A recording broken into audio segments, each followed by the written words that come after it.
Shalom Bapak Ibu, Saudara-saudara yang kekasih dalam Kristus. Renungan kita pada hari ini berjudul Memiliki Kedewasaan Rohani. Kita akan membacanya dari 2 Timotius 2 ayat yang kelima. Demikian firman Tuhan.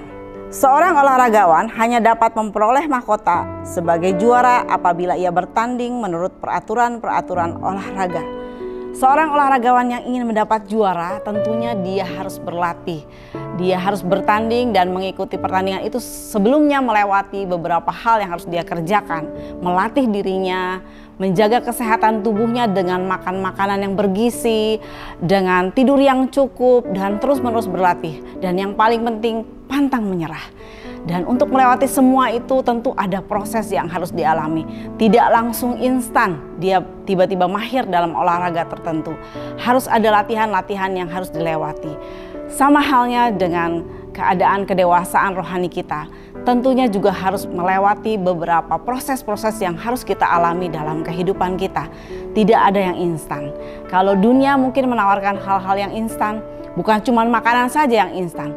Gelar bisa instan, populer bisa instan, kaya bisa instan, tetapi di dalam Tuhan semuanya melalui sebuah proses yang harus kita alami supaya kita menjadi dewasa secara rohani di dalam Kristus.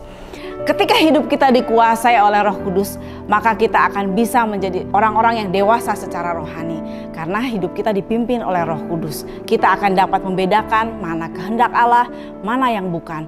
Dan tentunya kalau hidup kita benar-benar dikuasai oleh Roh Kudus, kita akan memilih untuk melakukan apa yang menjadi kehendak Tuhan.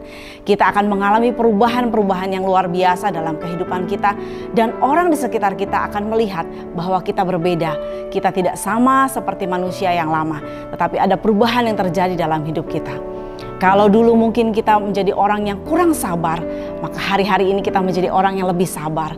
Ketika orang lain mungkin di jalanan menyalip kita, kita bisa sabar. Tidak ada kata-kata kasar keluar dari mulut kita lagi.